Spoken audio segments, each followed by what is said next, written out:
दोस्तों, इस tech world में अगर आप इनोवेशंस नहीं करेंगे तो आप पीछे रह जाएंगे। जैसे क्रिप्टो करेंसी है, ब्लॉकचेन है, ऐसी ही बहुत सारी इनोवेशंस हुई हैं जिनको लोगों ने अडॉप्ट किया है और उनको यूज़ भी कर रहे हैं। ब्लॉकचेन का लॉजिस्टिक्स में बहुत बड़ा पार्ट होने वाला है, उसके बारे में हम कभी डिटेल में डिस्कशन करेंगे। बट आज हम जो डिस्कशन करने वाले हैं वो करेंगे एक ऐसे इनोवेटर के बारे में जिसकी सर्विसेज हम रेगुलरली यूज़ कर रहे हैं, वो है NPCI।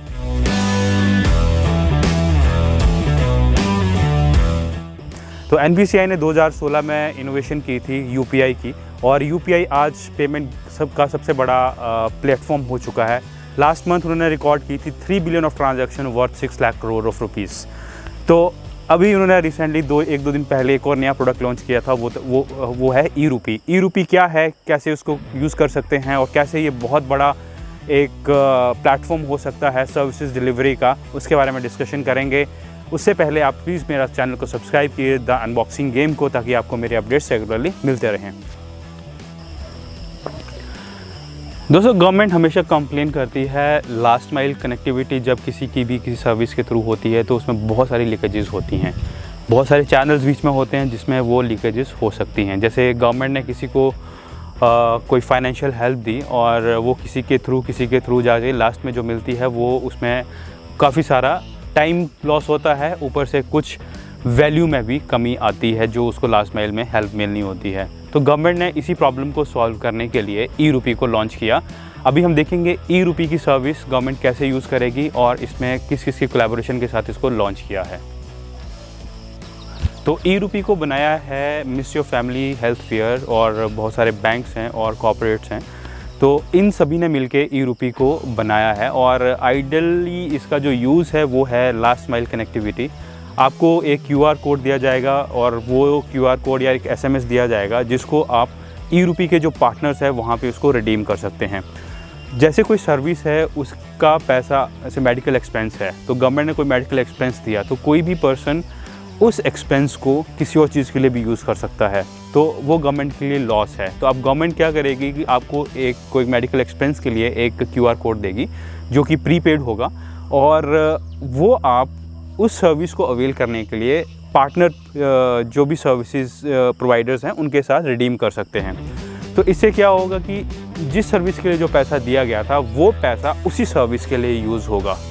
पहले ऐसा नहीं होता था, जैसे गवर्नमेंट ने आपको 10,000 दिए तो आप उसमें से 6-7 हज़ार यूज़ करेंगे और बिल 10,000 का बना के उसको कहीं और यूज़ कर लेंगे। अब ऐसा नहीं होगा, आप जो पैसा दिया गया है आप उसी सर्विस के लिए उसको यूज़ कर सकते हैं और कहीं भी यूज़ नहीं कर सकते। तो इसमें गवर्नमेंट बहुत सारी लीकेजेस अवॉइड कर सकती है।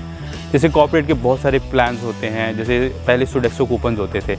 तो सोडेक्सो कूपन्स क्या होते थे, तो आप जाके रिडीम करते थे, आप किसी भी शॉप में फूड जॉइंट पे जाके उसको खाने के लिए यूज़ कर सकते थे।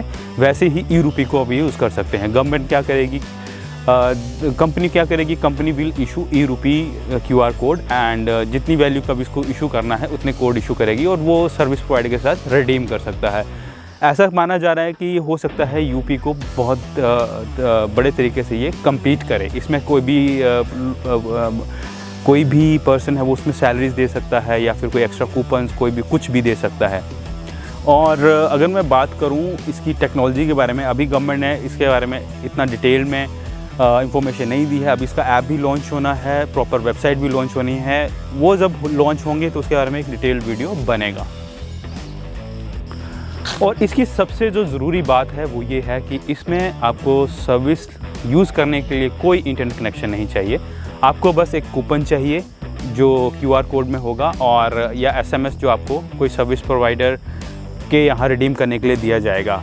हालांकि सर्विस प्रोवाइडर के पास कोई डिवाइस होगा, उसके बारे में अभी इतना डिटेल में नहीं है, बट उसके पास कोई ऐप होगा, कुछ होगा, वो वहाँ पे रिडीम कर सकता है। बट आपको इसमें कोई इंटरनेट कनेक्शन की ज़रूरत नहीं है। जैसे UPI है, इसमें ट्रांजैक्शन करने के लिए आपको इंटरनेट कनेक्शन की ज़रूरत होती है, वैसे ही इसमें इंटरनेट कनेक्शन की ज़रूरत नहीं होगी। हाँ, जो सर्विस प्रोवाइडर होगा उसके पास ऑफ कोर्स इंटरनेट कनेक्शन होना चाहिए ताकि वो उसकी वेरिफिकेशन कर सके।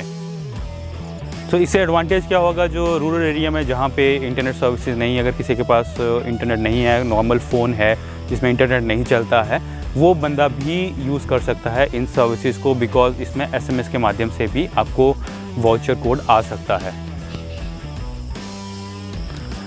तो सपोज़ मैं किसी बहुत ही छोटे गांव में रहता हूं और गवर्नमेंट ने एसएमएस के माध्यम से मुझे एक कूपन कोड दिया है मुझे कुछ मेडिकल हेल्प के लिए, तो वो कूपन कोड मैं किसी भी सर्विस प्रोवाइडर के साथ, किसी हॉस्पिटल के साथ जाके जो उसका पार्टनर होगा वहाँ पे जाके उसको रिडीम कर सकता हूँ और मुझे कोई इंटरनेट कनेक्शन की ज़रूरत नहीं है। तो आई थिंक ये गवर्नमेंट का बहुत बड़ा इनोवेटिव स्टेप है और रूरल जो ये डायरेक्ट बेनिफिट ट्रांसफ़र है इसमें भी बहुत ज़्यादा ये हेल्प करेगा। गवर्नमेंट कूपन कोड्स दे देगी और आप इसको आराम से इसको अपने जो बेनिफिट्स हैं उनको यूज़ कर सकते हैं। सपोज़ आपको अगर राशन मिलता है तो राशन गवर्नमेंट पूरे प्राइस पे आपको देगी, बट आपके पास वो कूपन होगा, मंथली कूपन, आप उसको वहाँ जाके रिडीम कर सकते हैं। इससे बहुत फ़ायदा गवर्नमेंट को होने वाला है। आई होप मैंने आपकी सारी क्वेरीज़ को अच्छे से आंसर किया है। अगर फिर भी आपके कोई क्वेश्चन है आप कमेंट सेक्शन में डाल सकते हैं, मैं ट्राई करूँगा उसको जल्द से जल्द आंसर करने की, या फिर एक नए वीडियो द्वारा उसको आपको मैं बता दूँगा। Thank you for watching guys, and please subscribe my channel so that you get my updates regularly. Thank you very much.